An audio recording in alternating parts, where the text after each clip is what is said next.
I had a show last night. Yeah. And we have to start at the very beginning. So this show that I did was supposed to be at this venue that's literally like down the road from our apartment.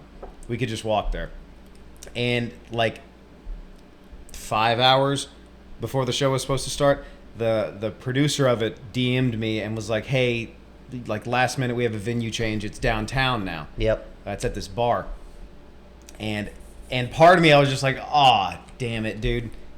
I was like instantly bummed because like half the reason I even signed on in the first place was like, yeah, I can just walk down there. Yeah. That was so nice. So venue change. Actually, I showed the message to you, and you had a funny quip about it because I was almost on the fence. I was about to go like, ah. Well, I mean, yeah, last minute from right down the street to downtown, like you start to just wonder, like, is the show even gonna happen? Are people gonna show up? Yeah. Are comedians gonna drop out, which they ended up doing? Yeah. It was altogether like a good night. Yeah. But it was kind of a shit show. Yeah. But the show must go on. The show must go on. You were talking. You were using that Parts of the Caribbean line. The Dutchman must have a captain. It must. The show must go on, man. Yeah, it has to. So I was like, yeah, I can do that. And so what went from like a 10-minute walk turned into like a 7 subway stop and a 2-block walk. Yeah. To the center of downtown LA. Yeah. So anyway, we made it down there, and it actually ended up like going really well. The wildest part was that I'd never done like a show in the back of a bar like that, and I've heard other like comics bring this up about earlier in their career. They had the fucking Lakers game on, and like the Kings game had just ended. Yep. And you know, people were going up. I was like 5th or 6th on the lineup. People were going up and kind of bombing. And I when I was sitting in the back, I noticed that there was like kind of the table crowd that was kind of listening, and there were the people around the bar that were watching the Lakers game that just could not give a shit. Yeah, and then there was a show going on. The birthday crowd in the back. Oh yeah, there was this fucking guy behind us that would chime in. Yeah. Every single comic that went up, he'd be like, "Ha ha, yes, Yeah. ha ha ha ha ha." Yeah. And then that's true. I believe that as well. He was like that level fucking hammered. Yeah, and then there was the 4 drunk chicks. It was her birthday, so yeah, woo, all that annoying shit. Yeah, that show was a fucking shit show, dude. Yeah, but I went up and did well. I'll tell you the hardest part was like trying. It was my first time that I had to like wrangle kind of 2 crowds at once, because you had the guys at the bar that didn't give a shit, and then you had the loud drunk people over here. And there was like an ebb and flow of it. Like if I set up a joke that like that they didn't think was interesting, they just like have a drunk birthday conversation. Yep. But then there were a couple of like premises that I'd set up, and like you could tell they were genuinely like interested in it because they'd quiet down a little bit. And so then all you had was like the chatter from the bar over here. So it was like this constant like back and forth, this wild thing that flew by. Whip and stool. Yeah. To a lion. Yeah, exactly. It was that, and then finally I got the fucking light and closed out with Moon Landing. Yeah. That did pretty well, and that one did do very good. And I went back and sat back down. So did children's art. That one did. Yeah, good. that one did well, which I'm glad because that one's been bombing recently. But anyway, yeah, I sat back down and I was just like, what the fuck just happened? Like it was done like that. Yeah. But it felt like an eternity up there. Yeah, that was it just wasn't comedy in an environment. It was a fucking hell gig, dude. Yeah, it was a hell gig. But it was fun just for the experience. Yeah. For the I don't know for the knowledge. I don't know. Sure. I mean, it was stage time. Yeah. You know. I mean, you ended up getting up too because what happened was, since the venue change was so last minute, there were a couple of comics that were like, yeah, no, I can't do that. Yeah, four comics dropped out of a lineup of like 8 or 9 or something. Yeah, which is understandable. Totally get it. But you and a comic friend of ours ended up just going anyway. Elise, yeah. And yeah, you were just like, you know, if there's room, can I hop on? And the producer was like, yeah, go for it. I didn't even say that. I just said, yeah, like 4 comics dropped out, and we were outside smoking a cigarette, and we were just talking with the host, and he was like, yeah, 4 dudes dropped out. And I was like, we were just talking, and I was like, yeah, I'm a comic. I'm here to see you. And he was like, I might be able to get you on. And I was like, oh, yeah, sure. I mean, I'm not going to say no, you know? Mm-hmm. But I should have said no. Because I wasn't ready. I wasn't... I was drinking like I wasn't going on, you know? Yeah.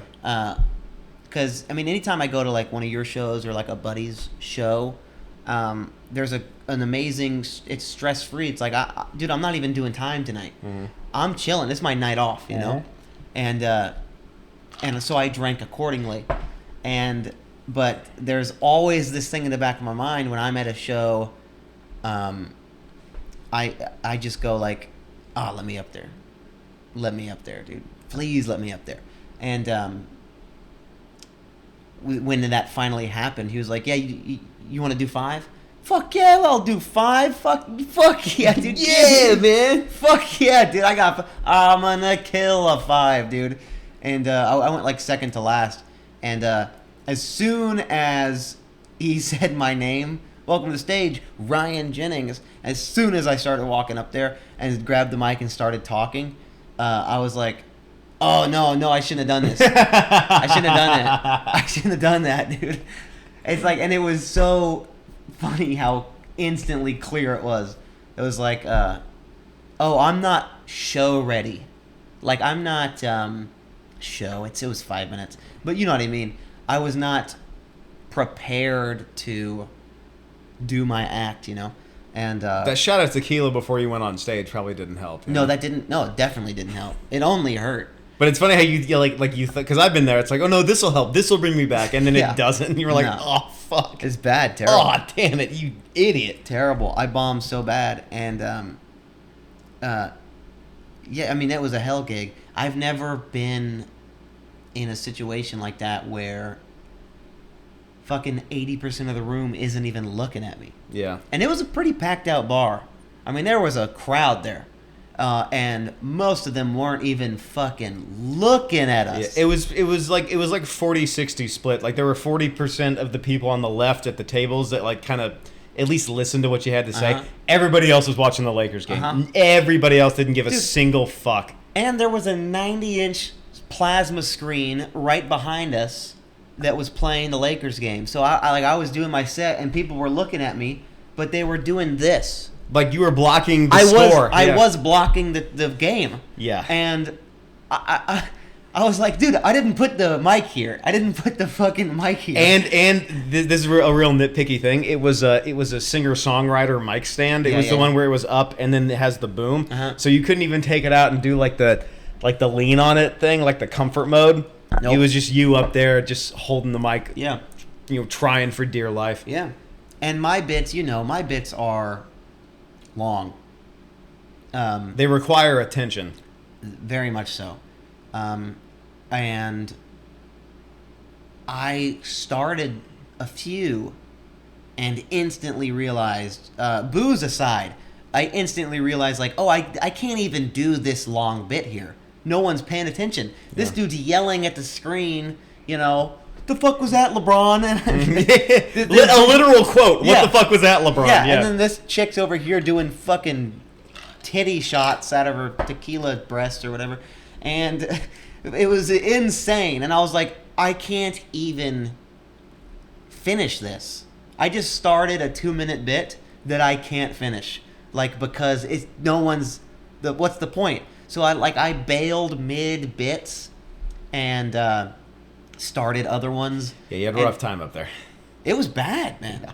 It was bad. I'll tell you one of the things I didn't enjoy that. One of the things that for the longest time I didn't like about how like I would write jokes is that I'll have like this thought and I can get it out in like 3 sentences and that's the joke. I don't have anything to add to it. It's like that's the whole joke. It's like it's very short. But stuff like that came in real handy at a show like that, at a hell gig like that, when people have an attention span of between your head and the score of the Lakers game. Yeah. If you can just get out like some quick ones and just keep them rolling, Yep. people tend to pay attention a little bit more. Yep. I don't have many quick ones at all. It played into my advantage, even though it was something that I hate about like how I write stand-up. Yeah, no, it did work, and you had a good set. You pulled it off, and yeah, last minute, and then Elise got on. She's been on the podcast twice, I think. Yeah, I mean, it was just fucking weird. But she got a show out of it, by the way, too. Did she? Yeah. Congratulations, Elise. Good. The guy that put on this show saw her go up and talked to her or DM'd her I guess this morning was like, I've got another one if you want to go on. Hell yeah, she deserves it. Yeah, she does. She's very funny. Very funny. Good friend. I think she'll be on in a couple weeks, actually. We'll have her on before 100. Yeah, definitely. Yeah, I will not be getting a show out of that set. That performance, I performed so badly, but it was so like interesting that like to have a first like that.